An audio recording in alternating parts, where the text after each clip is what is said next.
अपना ध्यान सम्मुख विराजमान। श्री श्री 108 श्री परमहंस महान विभूतियों की ओर लगाते हुए और अपनी मुख रसना को पवित्र करने हेतु एक बार ऊंची और मीठे स्वर में बोलिए जयकारा बोल मेरे श्री गुरु महाराज की जय। बोलो श्री सद्गुरुदेव भगवान की जय। गुरुमुखों, एक बार की बात है, लीला हमारे श्री श्री 108 श्री सद्गुरुदेव दाता दीन दयाल जी महाराज जी श्री पंचम पातशाही गुरु महाराज जी की जीवन लीला।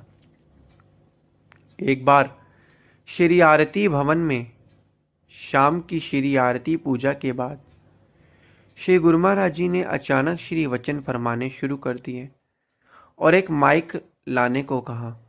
श्री वचन फरमाए कि आपको दर्शन हो गए हैं, आप आज़ाद हो गए हो। श्री आरती पूजा और सब काम याद करते रहो, याद करते रहो, याद करते रहो। महापुरुषों के तो एक एक वचन में गहरा राज होता है। तो था क्या कि श्री अनंतपुर की एक बस जो श्री प्रयागधाम आ रही थी, वो अहमदनगर में डकैतों ने अपने कब्जों में की हुई थी, जो गुरुमुखों को नुकसान पहुंचा रहे थे। कुछ देर बाद वहां एकदम से एक तेज रोशनी हुई और किसी को कुछ दिखाई नहीं दिया।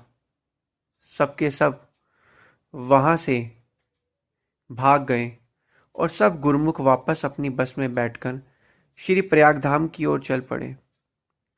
यह सब उसी वक्त हुआ जब श्री वचन हो रहे थे कि आप सब आज़ाद हो गए हो, और सच में ही यह सब गुरुमुख उन डकैतों के कब्जे से छूट गए। यह हमारे श्री गुरु महाराज जी की अपार दया, मेहर और रहमत हम सब पर नहीं है तो और क्या है। गुरुमुखों, इसलिए हमारा फर्ज हो जाता है कि हम उनके बनाए नियमों पर चलें, उनकी आज्ञा मोज को शिरोधार्य करें और अपने इस लोक को भी सुधारें और परलोक भी सुहेला करें। तो गुरुमुखों, ऐसे दीन दयालु महापुरुषों की चरण शरण को इस जन्म में प्राप्त करना ही एक बहुत बड़ी किस्मत की निशानी है। और यह किस्मत सबकी नहीं चमकती।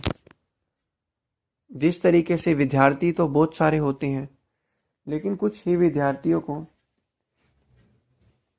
अच्छे कॉलेज में, अच्छे स्कूल में एडमिशन मिलता है। उसी प्रकार संतों महापुरुषों की चरण शरण भी, पूर्ण संतों महापुरुषों की चरण शरण भी सिर्फ कुछ हम जैसे और आप जैसे भाग्यशाली गुरुमुखों को ही मिलती है। आम संसारी लोगों की सोच से तो यह सब कुछ परे ही है।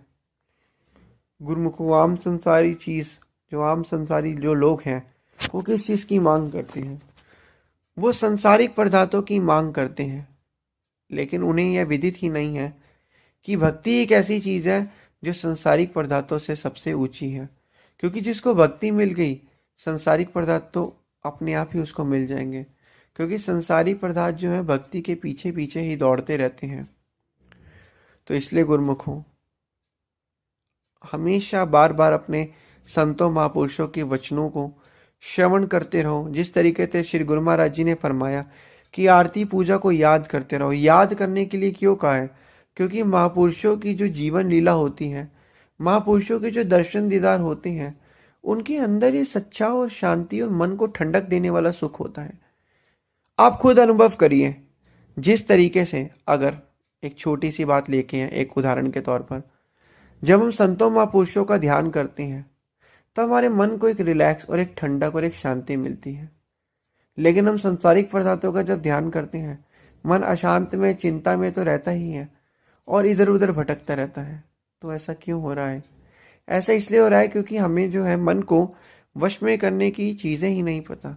लेकिन वो वश में किस तरीके से मन को किया जाता है, यह तो वक़्त के संतों महापुरुषों के द्वारा ही हम समझ सकते हैं। उनके द्वारा जो नाम का दान मिला है, उनके द्वारा जो हमें शिक्षा मिली है, उस शिक्षा को पाकर ही हम संतों महापुरुषों के वचनों पर चल सकते हैं। तो इसलिए गुरुमुखों, पांचों नियम की पालना करनी है। श्री सद्गुरुदेव महाराज जी ने जो हमें नियम बताए, उनकी भी पालना करनी है। क्योंकि गुरु महाराज जी ने जो नियम बनाए, ये सोच समझ के, सभी पहलुओं को देखकर, सोच समझ कर रख कर, तभी इन्होंने कहा कि भक्ति का सार, सारा सार जो है आपके इन पांचों नियम के अंदर ही टल जाएगा। आपके इन पांचों नियम के अंदर ही भक्ति का सारा सार जो है वो आ जाएगा। और कोई भी कलह कल्पना कलेश, ग्रहों से संबंधित कोई भी जो समस्या है, वो धीरे धीरे अपने आप ही समाप्त होती रहेगी। बस शर्त क्या है, हमें क्या करना है, कैसे हो सकता है? श्री आरती पूजा सेवा सत्संग सुमिरन दर्शन ध्यान श्रद्धा सहित निसेवन जो करे, निश्चय हो कल्याण। तो ये तो महापुरुषों ने गारंटी दे दिया, वचन फरमा दिए कि जो श्रद्धा सहित श्री सदगुरुदेव महाराज जी की आज्ञा और मौन में चलकर उनके द्वारा बताए गए पांचों नियम की पालना करेगा, उसका तो ये लोक तो सुखी ही होगा, साथ में परलोक भी सुहेला होगा। और उस जीव की जो गारंटी है वो हम इस लोक की भी लेते हैं और परलोक की भी लेते हैं। तो गुरुमुख हो, महापुरुषों ने इतनी बड़ी गारंटी दे दी, वरना आज के समय में कौन किसकी गारंटी लेता है। तो इसलिए हमें ऐसे महापुरुषों का जो है आभार, हमेशा एहसान कभी नहीं भूलना चाहिए, और बस उनके द्वारा जो बताए गए नियम उसकी पालना करनी चाहिए। वही उनके लिए सच्ची खुशी है, महापुरुषों के लिए।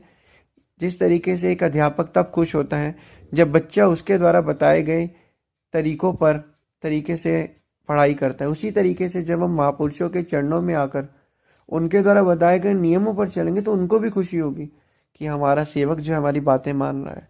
तो इसलिए गुरुमुखों, पांचों नियम की पालना करनी है, भजन बंदगी में ध्यान लगाना है। यही अपनी सच्ची और असली पूंजी है, और यही हमारे साथ जाने वाली पूंजी है। बोलो जयकारा बोल मेरे श्री गुरु महाराज की जय। बोलो श्री सतगुरुदेव भगवान की जय।